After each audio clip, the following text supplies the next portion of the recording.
Bir dakika, dur ve şunu düşün. Hayatın boyunca kaç kere bir yabancının fikrini umursadın? Kaç kere onaylanmak için kendinden taviz verdin? Eğer bu soruların cevabı seni rahatsız ediyorsa bu video tam sana göre. Çünkü bugün her şey değişecek. Hazırsan başlıyoruz. Şu anda dikkatle dinle çünkü tam bu anda zihninin bir köşesinde kimsesiz bir yabancı bedavaya yaşıyor. Onun senin hakkındaki düşüncesi, onaylamayışı ve hayali eleştirileri. Sen bu kişiye güç veriyorsun, ona boyun eğiyorsun ve onun için küçülüyorsun. Oysa o senin ismini bile bilmiyor. İşte bu, çoğu insanın içinde sessizce ölüp gittiği bir zindan. Sakin, nazik ve görünmez bir yaşam. Asla izlemeyen bir kitle için yapılan sonsuz bir gösteri. Ama sen bu videoya ulaştın ve bu bir şey ifade ediyor çünkü İçindeki bir parça zaten isyan ediyor. İçindeki bir ses gerçeği zaten biliyor ki onay bekleyen bir insan asla güç sahibi olamaz. Asla. O yüzden açıkça söyleyeyim. Başkalarının düşüncelerini önemseyen o eski versiyonun bu gece sona ermek zorunda. Yarın değil, gelecek hafta değil, bu gece. Çünkü dünya için gösteri yapmayı bıraktığın an, dünya senin için gösteri yapmaya başlar. İçsel güce hoş geldin. Eğer bu videodan artık seni etkileyemeyen, sarsılmaz ve manipüle edilemez biri olarak çıkmaya hazırsan, yorumlara şu cümleyi yaz. Bunu bir ant gibi yazmalısın. Kendime aitim. Söyle bunu. Ciddiye al ve izlemeye devam et. Çünkü sırada gelecek olan hayat boyunca dünyada nasıl hareket ettiğini sonsuza dek değiştirecek. İnsanların fikirleri hakkındaki gerçek şu ki, bunu yavaşça anlamalısın. Korktuğun düşünceler gerçek değil. Onlar hayaletler. Kendi kafanın içinde inşa edilmiş fantomlar. İnsanlar seni düşünmüyor. Onlar kendi içlerinde boğuluyorlar, borçlarında, başarısızlıklarında, gizli utançlarında. Kendi yansımaları onları senden çok daha fazla rahatsız ediyor. Gerçekçi düşünürler bunu yüzyıllar önce anlamıştı. İnsanlar genellikle dış görünüşe göre yargılar, içsel gerçeğe göre değil. Maskeyi görürler, adamı asla. Öyleyse neden seni göremeyen yaratıkların yargıları için acı çekesin? Şunu kavra. Senin hakkındaki düşünceleri kendilerini daha uzun, güvende ve üstün hissetmek için anlattıkları bir hikaye. Bunun kim olduğunla hiçbir alakası yok. Hiçbir şekilde. Zayıf adam eleştiri duyar ve çöker. Güçlü birey ise eleştiriyi duyar ve inceler. Sadece bir soru sorar. Bu faydalı mı? Eğer cevap evetse onu özümser, hayırsa kül gibi atar. Sen herkes tarafından sevilmek için yaratılmadın. Aslanlar koyunlar tarafından sevilmez. Onlar için saygı duyulur, uzak durulur ve bu yeterlidir. Tekrar yorum yap ve bu sefer daha yüksek sesle. Kendime aitim. Bunu ekrana yakıyormuş gibi yaz. Neden umursuyorsun? Gizli kablolama sistemi. Şimdi daha derine, mekanizmanın içine iniyoruz. Başkalarının ne düşündüğünü önemsemeyi sen seçmedin. Bu sana yüklendi, programlandı. Konuşmayı öğrenmeden önce sinir sistemine işlendi. Binlerce yıl önce sürgüne gönderilmek ölüm demekti. Kabile seni reddederse vahşi doğa seni yutardı. Bu yüzden ataların bir hayatta kalma içgüdüsü geliştirdi. Ona için çılgınca bir açlık. Ait ol yoksa öl. O antik kod hala içinde çalışıyor. Bir yabancının bakışında her midene kramp girdiğinde bu mağara adamının seni dışlanmaman için yalvarmasıdır. Ama etrafa bir bak. Kabile ortadan kalktı, vahşi doğa yok oldu. Tehdit hayal ürünü ama sen hala irkiliyorsun, özür diliyorsun. Hak etmeyen odalarda sesini yumuşatıyorsun. Sonra ikinci katman geldi. Çocukluk. Sevginin koşullu olduğunu öğrendin. Gülümse ve seni ödüllendirirler, yaramazlık yap ve geri çekilirler. Böylece bir sanatçı oldun, bir ayna oldun, kim seyrediyorsa onun hoş küçük bir hayaleti oldun. Ruhunu güvenlik karşılığında sattın ve o günden beri faizini ödüyorsun. Sonra üçüncü katman ortaya çıktı. Toplum, okullar, algoritmalar, seni itaatkar, öngörülebilir ve kontrol edilebilir bir şeye dönüştüren binlerce görünmez el. Sana yargıdan korkmayı öğrettiler çünkü yargıdan korkan bir adam yönetilebilir bir adamdır. İşte tuzak bu ve çoğu adam Bunu asla fark etmeden kafes içinde ölür. Ama sen artık parmaklıkları görüyorsun ve bir adam kafesi bir kez gördü mü artık görmemezlikten gelemez. Ya dışarı çıkar ya da özgürmüş gibi yaparak ölür. Karanlık adam kırılmayı seçer. Tekrar yaz bunu. Bu sefer daha yavaş ve her hecesini kastet. Kendime aitim. Bırak dünya bunu ekran aracılığıyla duysun. Eski benliğin ölümü. Şimdi en zor kısım geliyor. Çoğu insanın hayatta kalamadığı bölüm. Onu geride bırakmalısın. Eski seni, irkileni, kendini açıklayanı, nefes almadan önce izin bekleyeni. O bu gece ölmeli, sessizce. Tören olmadan çünkü sevilmeye ihtiyaç duyan adamın cesedini taşırken dokunulmaz olamazsın. O sana sabotaj yapacak. Baskı anlarında sana fısıldayacak. Özür dilemen, küçülmen, yumuşaman, güvenli hissettiren kafese geri dönmen için yalvaracak. Ve güvenlik şimdiye kadar icat edilmiş en yavaş zehirdir. Ona dürüstçe bak. Duşta konuşmaları prova eden o versiyona, 10 yıl önceki utançları tekrar tekrar yaşayana, mesajları göndermeden önce 5 kere düzenleyene, komik bulmadığı şakalara gülene, içten içe tiksindiği görüşlere başını sallayan adama. O adam sen değilsin. O sana giydirilmeye zorlandığın bir kostüm. Çıkar onu. Eski benliğin ölümü gürültülü değildir. Dramatik değildir. Kimsenin izlemediği bir odada yapılan sessiz bir kararla gerçekleşir. Sadece şuna karar verirsin, artık kendi hayatımda rol kapma yarışmasına girmeyeceğim. Ve o andan itibaren her seçim, eskiden olduğun kişi için bir cenaze törenine dönüşür. İnsanlar fark edecek ve hoşlarına gitmeyecek. Senin zayıflığınla beslenenler sana soğuk, kibirli, değişmiş diyecekler. Bırak desinler. Onların rahatsızlığı ritüelin işe yaradığının kanıtıdır. Güçlü hale gelen bir adam, kendisinin zayıflığından faydalananlara farklı gelir. Machiavelli şunu yazmıştı. İkisine birden sahip olamazsan, sevgi yerine saygı görmen çok daha güvenlidir. Daha derin anlamı anla. Korku sınırlara duyulan saygıdır. Yanlış insanlara verilen sevgi ise bir tasma olur. Hangisini takacağını dikkatle seç. Eski adamı göm, uzaklaş ve arkana bakma. Ve tekrar yaz bunu bir hayaleti gömen biri gibi kendime aitim. Gerçekçi zihin kayması. Şimdi yeni işletim sistemini yüklüyoruz. Asla sahip olmanı istemedikleri sistemi. Machiavelli, hayatta kalmayı ve etkili olmayı amaçlayanlar için yazdı. Liderler için yazdı. Dünyanın sadece ahlaki bir sınıf değil, aynı zamanda rekabetçi bir alan olduğunu anlayan insanlar için yazdı. Ve bir savaş alanında başkalarının ne düşündüğünü önemseyen adam, ilk darbe inmeden önce yenik düşer. İşte değişim bu. İnsanları hakim olarak görmeyi bırak, onları değişken olarak görmeye başla, tahtadaki taşlar, anlaşılması, tahmin edilmesi ve hareket ettirilmesi gereken güçler olarak gör. Memnun edilmesi gereken tanrılar olarak değil. Karşılaştığın her insan bir şey ister. Onay, güç, rahatlık, dikkat, para, cinsellik, önem. Saf adam bunun doğru olmadığını iddia eder. Karanlık adam stratejisini bunun etrafında kurar. İnsanları güdüleri yüzünden nefret etmez, sadece onlardan şaşırmayı bırakır. Ve şaşkınlık dostum hazırlıksız olanların duygusudur. İnsanların dürüst olmasını beklemeyi bıraktığında yalanları seni yaralayamaz. Sadakat beklemeyi bıraktığında ihanet seni kıramaz. Alkış beklemeyi bıraktığında sessizlik seni küçültemez. Bu kinizm değil, bu netlik içinde dövülmüş zırhtır. Krallar tarafından giyilir. Makyavelist zihin tepki vermez, gözlemler, açıklamaz, hesaplar, anlaşılmayı aramaz, etkili olmayı arar. Bırak daha aşağı seviyedeki insanlar nefeslerini kendilerini savunarak harcasın. Sen sessizlik içinde hareket et. Sonuçlarının konuşmasına izin ver. Yokluğunun cezalandırmasına izin ver.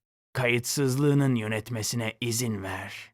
Ve işte çoğu insanın asla kavrayamayacağı sır, insanlara ihtiyaç duymayı bıraktığın an, onlar sana ihtiyaç duymaya başlar.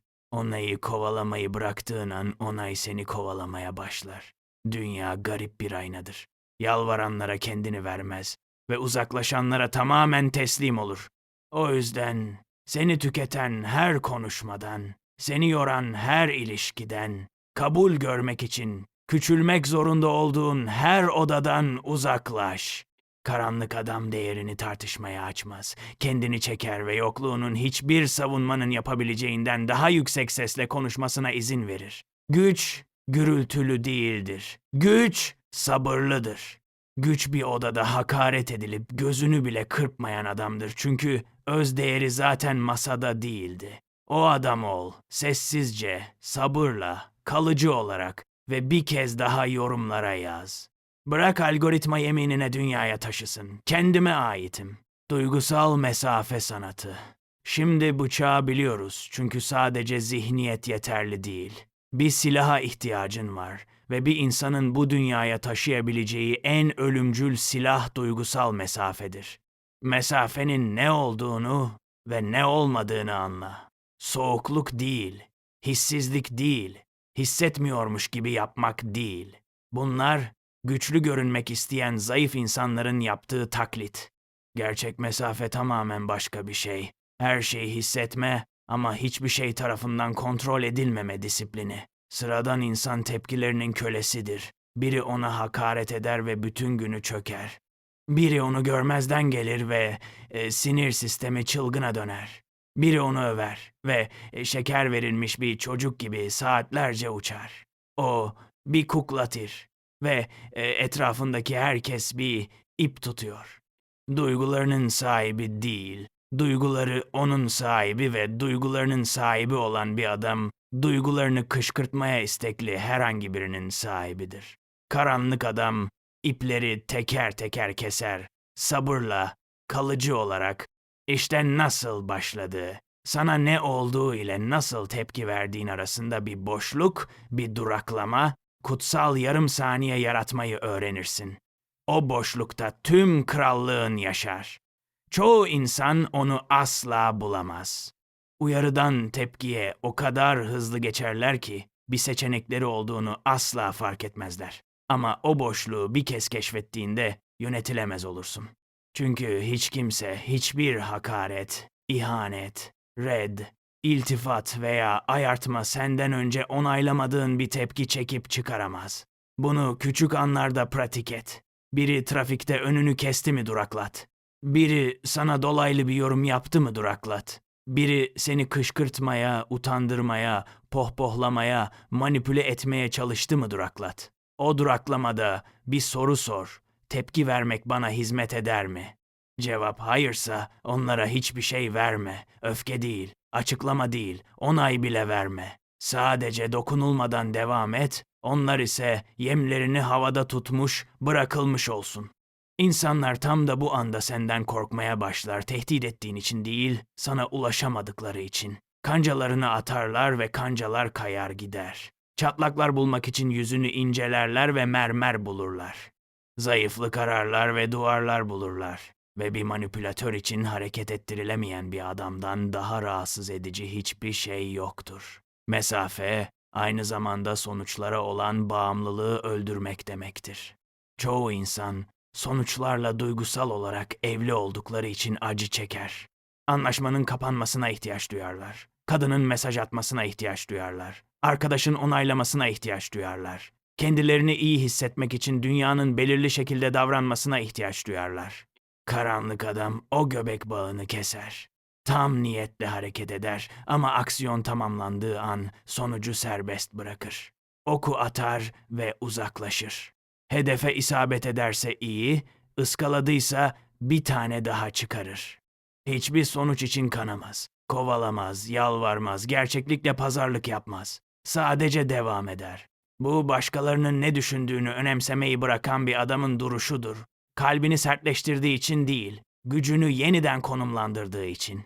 Gücünü dış dünyadan içine, güvende olduğu tek yere taşıdı, kendi içine. Ve gücün bir kez içinde yaşamaya başladığında kimse onu çalamaz. Kelimeleri değil, sessizlikleri değil, sevgileri değil, nefretleri değil, kapılarını nasıl açacaklarını bilmedikleri bir kaleye dönüşürsün. Sonsuza kadar kapıyı çalabilirler, kimin gireceğine sen karar verirsin. Tekrar yaz bunu, bu sefer parmaklarında çelikle. Kendime aitim. Onu eskisinden daha derinden yak. Sessizlik ve mesafenin gücü. Şimdi karanlık adamın cephaneliğindeki en yanlış anlaşılan silaha giriyoruz. Sessizlik ve ikiz kız kardeşi mesafe. Dünya gürültülü. Herkes konuşuyor, açıklıyor, savunuyor, haklı çıkarıyor, paylaşıyor, tepki veriyor, duyulmak için yalvarıyor. Ve bu gürültü okyanusunda sessizlikte ustalaşan adam bir tanrıya dönüşür. Çünkü sessizlik kelimelerin yokluğu değildir. Sessizlik gücün varlığıdır. Zayıf adamların nasıl davrandığını dikkatle izle. Aşırı açıklarlar, fazla paylaşırlar. Her planı, her duyguyu, her hareketi henüz başlamadan duyururlar. Hayallerini kendilerine sabotaj yapacak insanlara itiraf ederler. Kendilerini çoktan nefret etmeye karar vermiş insanlara karşı savunurlar. Ruhlarını tutamayacak odalara dökerler ve sonra neden hayatlarının bu kadar hafif, bu kadar kolay sarsılır, bu kadar çabuk çalınır hissettirdiğini merak ederler. Karanlık adam tam tersini yapar. Sessizlik içinde hareket eder, sessizlik içinde plan yapar, sessizlik içinde acı çeker, sessizlik içinde büyür. İşinin çığlık atmasına izin verirken ağzı kapalı kalır. Duyurduğun her şeyin gücünün bir kısmını kaybettiği derin bir gerçeği anlar. Konuşmayı durduramayan adamın dudakları aracılığıyla yürütmeye ayrılmış enerji dışarı sızar. Machiavelli bir liderin duruma göre geleneksel iyilik algısının ötesine geçme ve bu bilgiyi gerekliliğe göre kullanma veya kullanmama bilgeliğini öğrenmesi gerektiğini yazmıştı. Daha derin ders şu, sessizlik de aynı. Sessiz olmak hakkında değil. Cerrahi bir hassasiyetle ne zaman konuşacağını, ne zaman kaybolacağını seçmekle ilgili.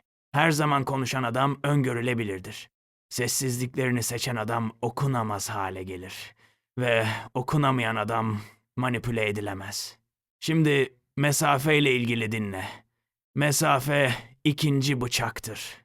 Çoğu insan çok ulaşılabilir, çok erişilebilir, çağrılması çok kolay oldukları için acı çeker. Her aramayı cevaplarlar, her mesaja yanıt verirler, her etkinliğe katılırlar.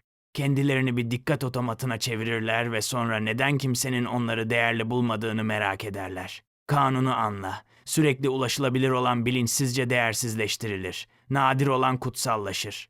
Karanlık adam varlığını para birimi gibi kontrol eder. Piyasayı kendisiyle doldurmaz. Enerjisini hak etmeyenlere vermez. Yokluğunu açıklamaz. Ulaşılamaz olduğunu haklı çıkarmaz. Geri çekilme gerektiğinde sadece geri çekilir ve yalnızca varlığı ağırlık taşıyacağı zaman yeniden ortaya çıkar. İnsanlar onu beklemeye, onun hakkında merak etmeye, ona ulaşmaya başlarlar. Çünkü yokluk çekim yaratır ve çekim dünyayı sana doğru eğen şeydir. Yanlış anlaşılmakla rahat olmayı öğrenmelisin. Bu mesafenin bedelidir. Kendini açıklamayı bıraktığında insanlar senin hakkında hikayeler uydurur. Bazıları kibirli olduğunu söyler, bazıları soğuk olduğunu, bazıları değiştiğini. Bırak söylesinler. Hikayeleri senin sorumluluğun değil. Kendini savunmaya başladığın an mesafenin inşa ettiği gücü veriyorsun demektir. Yanlış anlaşılma karşısında sessizlik zayıflık değildir. Nihai güçtür. Çünkü dünyaya şunu söylüyorsun. Kim olduğumu bilmek için hakkımdaki doğru algıya ihtiyacım yok. Dokunulmaz olmak budur. Yenilmez olmak değil. Savunmasız olmak değil. Dokunulmaz, yani kelimeleri tahta ulaşamaz. Yargıları kapılardan giremez. Görüşleri iç krallığına giden bir kapı bulamaz. Bağırabilirler, fısıldayabilirler, entrika çevirebilirler ve sen tüm bunların içinden bir hayaletin duvarlardan geçmesi gibi geçersin. Mevcutken ama etkilenmeden. Bunu pratik et. Eskisinden daha az konuş, daha yavaş cevapla. Bazen uyarı vermeden kaybol. Bırak insanlar seni özlesin, merak etsin, tahmin etsin. Meraklarını besleme, seni kategorize etme ihtiyaçlarını tatmin etme. Bölümlerini bitiremeyecekleri adam ol çünkü seni çözdüklerini düşündükleri an saygı duymayı bırakırlar. Ve saygı bu dünyada önemli olan tek para birimidir. Sessizlik gizem kurar, mesafe değer kurar.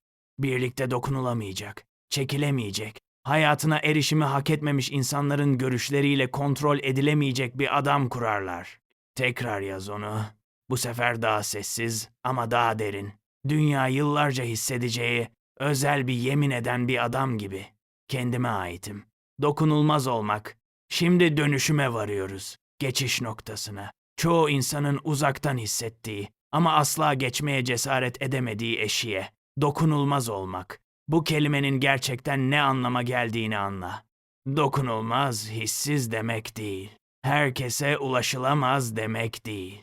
İzole, acı veya yalnız demek değil. Dokunulmaz çok daha kesin bir şey demek. Benlik duygunun artık dışındaki hiçbir şey tarafından sarsılamayacağı anlamına gelir. Övgü tarafından değil, hakaret tarafından değil, terk edilme tarafından değil, ihanet tarafından değil, bir odanın soğuk sessizliği tarafından değil, kalabalığın yüksek alkışı tarafından değil, ağırlık merkezi kendi göğsünün içinde yaşayan ve dünyanın gözlerinde değil bir adam olursun. Bu bir insanın ulaşabileceği en nadir durumdur. Çoğu bunu denemeye bile kalkışmaz. Hayatları boyunca değerlerini anne babalara, sevgililere, patronlara, takipçilere, yabancılara dış kaynak sağlayarak geçirirler. Başkalarının algısı krallığında dilenciler olarak yaşarlar. Ve o algılar değiştiğinde, ki her zaman değişir, dilenci çöker çünkü zaten kendi toprağı üzerinde durmuyordun. Dokunulmaz adam kendi toprağını sıfırdan inşa eder, taş taş, karar karar. Bunu sessizlik içinde yapar. Duyurmadan, inşaatın onaylanmasını beklemeden. Değerlerini seçer ve dünya izlese de, izlemese de onlara göre yaşar. Standartlarını seçer ve arkadaşlıklara mal olsa da onları tutar. Yönünü seçer ve kutlansa da, kutlanmasa da onda yürür. Ve yavaşça garip bir şey olmaya başlar. Ağırlaşır, sağlamlaşır, köklenir. Onu eskiden büken rüzgar artık etrafından dolanır. Bunu dikkatle dinle. Dokunulmaz olmak 3 ölüm gerektirir. Birinci ölüm sevilmeye duyulan ihtiyacın ölümü. Bazı insanların seni asla onaylamayacağı gerçeğiyle barış yapmalısın. Kusurlu olduğun için değil, varoluşun onların küçüklüklerinin rahatlığını tehdit ettiği için. Parlak bir mum karanlığı seçenler tarafından nefret edilir. Onlar için kendini sönükleştirmeyi bırak. Bırak gözlerini kırpıştırsınlar, uzaklaşsınlar. Senin hakkında başkalarına kötü konuşsunlar. Bu dünyaya kırılgan egolar için yumuşak bir yastık olmak için konulmadın. İkinci ölüm anlaşılma ihtiyacının ölümü. Bu daha zor çünkü her adam gizliden gizliye görülmeyi, bilinmeyi, gerçekte kim olduğu için tanınmayı arzular. Ama karanlık adam anlaşılmanın bir lüks olduğunu öğrenir. Zorunluluk değil. Kendini başkalarının sindirebileceği kelimelere çevirmeyi bırakır. Karmaşıklığını sığ zihinler için lokma büyüklüğünde parçalara küçültmeyi bırakır. En derin yönlerinin çok az kişi tarafından, muhtemelen hiç kimse tarafından tanık olunacağını kabul eder ve yine de yürümeye devam eder. Çünkü anlaşılmaya ihtiyaç duyan adam, hala var olmak için izin isteyen adamdır. Üçüncü ölüm şeylerin adil olması ihtiyacının ölümü. Bu son duvar. Dünya adil değil, hiçbir zaman olmadı. İyi insanlar acı çeker, zalim insanlar başarılı olur. Sadakat ihanetle ödüllendirilir. Sıkı çalışma bazen görmezden gelinir. Dürüstler sıklıkla cezalandırılırken manipülatörler yükselir. Güçle hareket etmeden önce adaleti beklersen, sonsuza kadar beklersin. Dokunulmaz adam o dili konuşmayan bir dünyadan adalet talep etmeyi bırakır. Kendi adaletini sadece sessizce, acımasızca, içsel olarak inşa eder. Sonuç olur, hesap soruş olur. Oyundan şikayet etmeyi bırakır ve gizli kurallarında ustalaşmaya başlar. Bu 3 ölüm tamamlandığında küllerden tanınmaz bir şey yükselir. Farklı yürüyen, farklı konuşan, farklı duran bir adam, içinde daha aşağı seviyedeki insanları rahatsız eden bir dinginlik var. Bir şey biliyor gibi görünen bir sessizlik. Kendini duyurmadan ama görmezden gelinemeyen bir varlık. Odalara gösteri yapmadan girer. Açıklama yapmadan çıkar. Etkileme ihtiyacı, reddedilme korkusu, alkış açlığı taşımaz. Ve tam da bu yüzden alkış asla istemediği bir gölge gibi onu takip etmeye başlar. İşte karanlık gücün paradoksu bu. Dünya onu kovalamayı bırakan adamı kovalar. Onay artık ona ihtiyaç duymayan adama akar. Saygı onun için yalvarmayı reddeden adama doğru eğilir. Evren garip ve antik şekilde bağlılığın asla güvence altına alamayacağı şeyleri mesafeyle ödüllendirir. Bu adam ol, hayal aleminde değil, uygulamada, kimsenin görmediği küçük seçimlerde, göndermediğin mesajlarda, çıkıp gittiğin odalarda, doldurmayı reddettiğin sessizliklerde, düşürmeyi reddettiğin standartlarda, sadece olduğun gibi var olduğun için yapmayı reddettiğin özürlerde, dokunulmaz adam da olmaz. Karanlıkta yalnız da ölür. Bir kez daha yaz onu, bu sefer daha soğuk bir ateşle. Kendime aitim. Zorlu bir dünyada yaşamak. Şimdi tapınaktan çıkıp sokaklara adım atıyoruz çünkü tüm bu felsefe gerçek dünyaya taşıyamazsın anlamı yok. Ve gerçek dünya, dostum zorluklarla dolu. Üzerinden yürüdüğün araziyi anla. Dünya bir cennet değil, bir mücadele alanı. Ve bu mücadele alanında bazı kişiler farklı niyetlerle yaklaşır, aldatıcılar gülümseme takar, manipülatörler arkadaş kostümü giyer, art niyetliler sevgililerin parfümünü sürer, fırsatçılar yakınlık gösterir. Saf adam bu ormanda herkesin göründüğü gibi olduğuna inanarak yürür ve yavaşça parça parça yutulur. Neden hayatının sürekli kanadığını asla anlamaz. Karanlık adam aynı ormanda gözleri tamamen açık yürür. Kendisi kurt olmaz ama biri gibi düşünmeyi, biri gibi hareket etmeyi, ormanı biri gibi okumayı öğrenir çünkü kurtlar arasında hayatta kalmanın tek yolu onların nezaketini dileyen bir koyun olmayı bırakmaktır. İnsanları okumayı öğren, kelimelerini değil, kalıplarını. Kelimeler ucuz, kelimeler tiyatro. Herkes bir cümleyi prova edebilir ama kalıplar performansın çatlaklarından sızan ruhtur. Bir adamın kendisi için hiçbir şey yapamayanlara nasıl davrandığını izle.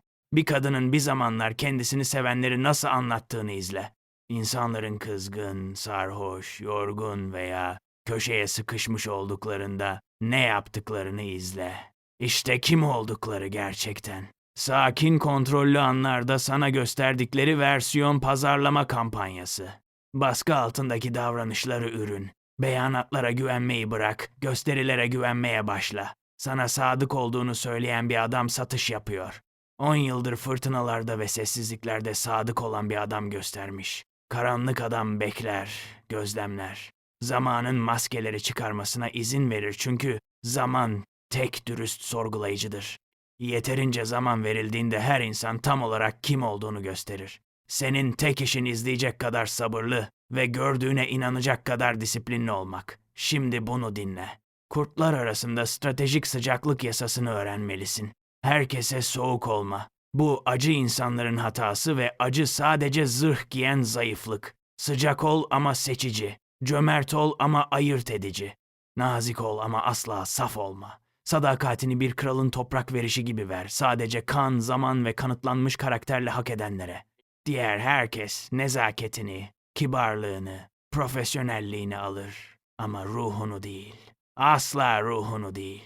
Ruh her zaman ayrılmıştır. Kurtlar arasında yürüdüğünde hiçbir şeyi açıklamama sanatında ustalaşmalısın. Çoğu adam açık bir kitaptır ve kurtlar onları saniyeler içinde okur. Yabancılara hayallerinden, yaralarından, planlarından, korkularından, finanslarından, aile çatışmalarından bahsederler ve sonra bu detaylar daha sonra aleyhlerine kullanıldığında şaşırırlar. Özgürce verilen bilgi, sessizce saklanan cephaneye dönüşür. Karanlık adam bunu anlar. Özel hayatını gizli istihbarat gibi ele alır. Yalan söylemez, sadece duyurmaz. Soruları sorularla cevaplar.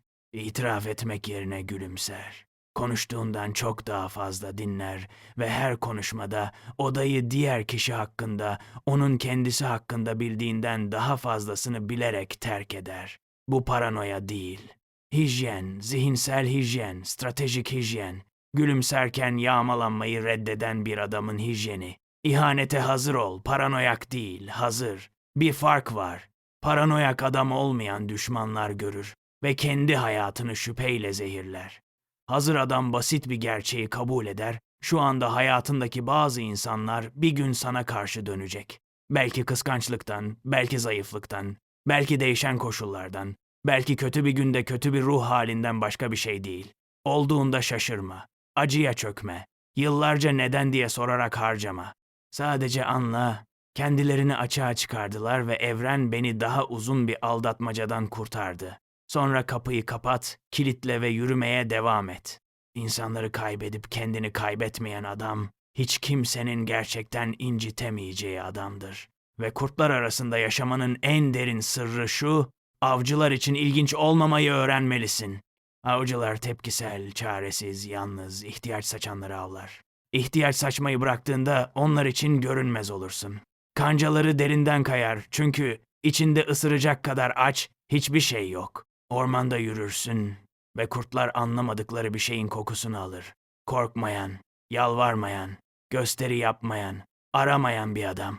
Ve içgüdüsel olarak onu rahat bırakırlar çünkü avcılar yakalanamayan av için enerji harcamazlar. Kurtlarla dolu bir dünyada dokunulmaz yaşamak budur.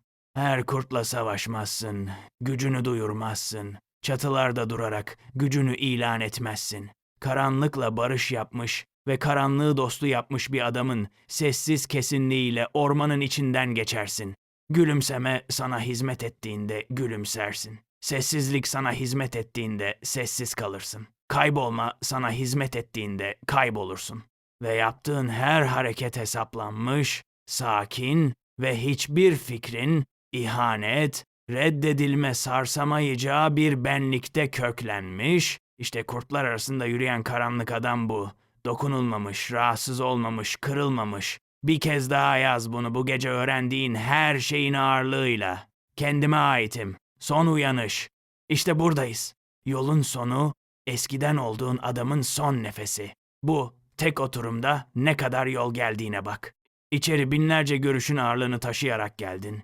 Seni asla sevmemiş insanların yargılarını, seni asla anlamamış insanların beklentilerini, seni hiç tanımamış ama bir şekilde kafatasının içini yöneten yabancıların seslerini taşıyarak kendi hayatı için rol kapma yarışmasında olan bir adam olarak geldin. Ve şimdi yavaşça göğsünde farklı bir şey yükseliyor. Daha soğuk, daha sessiz, daha ağır, irkilmeyen bir şey. İşte o, yeni adam. Onlarca yıllık koşullanma, performans ve korku altına gömülmüş olan, her zaman oradaydı. Özürlerin altında, insanları memnun etmenin altında. Küçük sesin ve alçalmış gözlerin ve komik bulmadığın şakalara gülüşünün altında. Bekliyordu sabırla, sahtekâra beslenmeyi bırakman ve sonunda onu öne çağırman için. Bu gece cevap veriyor. Bu 10 bölümde ne olduğunu anla. Sadece bir video izlemedin. Bir ritüele katıldın. Sessiz bir içsel törene. Eski benlik için bir cenaze ve yenisi için bir taç giyme töreni. Özümsediğin her kelime içinde bir şeyi yeniden yazdı. Aldığın her duraklama zihnine yeni mimari oydu. Bu gecenin tüm ağırlığını hissetmeyeceksin. Ama önümüzdeki günlerde odalara nasıl girdiğinde, saygısızlığa nasıl yanıt verdiğinde, artık nasıl kovalamadığında, yalvarmadığında, açıklamadığında fark edeceksin. İnsanlar isimlendiremeden önce değişimi hissedecekler. Bazıları saygı gösterecek, bazıları kızacak. İki tepki de dönüşümün gerçek olduğunun kanıtı. Şimdi bu monologun tüm son gerçeğini dinle. Başkalarının ne düşündüğünü önemsememin nedeni onların güçlü olması değildi. Kendi gücünü henüz keşfetmemiş olmandı. Değerini bilen bir adam onaylanmasına ihtiyaç duymaz. Yönünü bilen bir adam onaylanmasına ihtiyaç duymaz. Kendi karanlığıyla arkadaş olan bir adam kendini net görmek için yabancıların ışığına ihtiyaç duymaz. Yıllarca kendilerini bile göremeyen insanların gözlerinde onay aradın. O arayış bu gece sona eriyor. Soğuduğun için değil, sonunda eve geldiğin için. Bu andan itibaren hayatın senindir. Gerçekten senindir. Asla tatmin olmayacak anne babalar için bir gösteri değil. Zar zor fark eden arkadaşlar için bir kampanya değil. Gelip giden sevgililer için çaresiz bir yalvarma değil. Seni küçük tutmak üzere tasarlanmış bir toplumun dikkatini kovalama değil. Hayatın, kararların, standartların, yönün, sessizliğin, konuşman, varlığın, yokluğun, hepsi senin. Geri alındı, yeniden sahiplenildi, mühürlendi ve sana karanlık gücün bu son yasasını bırakayım. Dünya seni test edecek yakında, belki yarın, belki bir saat içinde. Biri eski seni sarsacak bir şey söyleyecek. Biri sana meydan okuyacak, senden şüphelenecek, seninle alay edecek, seni görmezden gelecek, yargılayacak. Ve o anda eski makinenin ateşlemeye çalıştığını hissedeceksin. İrkilme, özür dileme, açıklama ihtiyacı, sevilme açlığı, panik yapma. Bu sadece eskiden olduğun kişinin hayaleti son bir kez kapıyı çalıyor. Açma, Bırak çalsın. Bırak kaybolsun. Sabit dur. Yavaş nefes al. Daha az konuş. Gerekirse gülümse ve yürümeye devam et. Tepki vermeyi reddettiğin her sefer eski benlik biraz daha ölür ve yeni benlik hiçbir fırtınanın ulaşamayacağı kökler salar. Bunun imkansız hissettireceği günler olacak. Öz ustalığın yalnızlığının bir takipçi olmanın rahatlığından daha ağır hissettiği günler. Sürüye dönmeye, kendini yumuşatmaya, keskinliğin için özür dilemeye, seni asla hak etmeyen odalara yeniden kabul edilmek için ateşini söndürmeye meyilli olacağın günler. O günlerde bu videoyu hatırla. Bu sesi hatırla. Yorumlara yazdığın yemini hatırla. Çünkü tekrar eğilmek için bu kadar yol gelmedin. Eski adamı sadece tekrar kazmak için gömmedin. Bu gece bir çizgiyi geçtin. Dönüş yok. Artık dünyaya ihtiyaç duyan bir adam değilsin. Dünya sana ihtiyaç duyacak. Artık onay kovalayan bir adam değilsin. Onay seni kovalayacak. Artık fikirlerin insafında kalan bir adam değilsin. Fikirler taşa çarpan dalgalar gibi sana çarpıp kırılacak. Bu kibir değil, bu uyum. Sonunda kendini terk etmeyi bırakan bir adamın doğal duruşu. Bu yüzden bu videodan farklı çık. Bu videodan en disiplinli anlamıyla tehlikeli çık. Dokunulmaz çık. Egemen çık. Özgür çık. Ve giderken son bir kez yaz bunu. Önceki tüm seferlerden daha yüksek sesle, olmakta olduğun adamın her parçasıyla. Kendime aitim. Bırak yankılansın. Bırak kalsın. Bırak yeni senin ilahisi olsun. Eğer bu video içinde bir şeyleri harekete geçirdiyse, ayrılmadan önce 3 şey yap. Bu videoyu beğen ki algoritma bu mesajı başkalarının görüşleri içinde boğulan başka bir adama taşısın. Karanlık güce abone ol çünkü bu uyanışının sadece başlangıcı. Ve bildirim zilini aç ki bir sonraki ders düştüğünde dönüşümünün derinleştiği anı kaçırmayasın. Eski sen gitti. Karanlık adam geldi. Güce hoş geldin.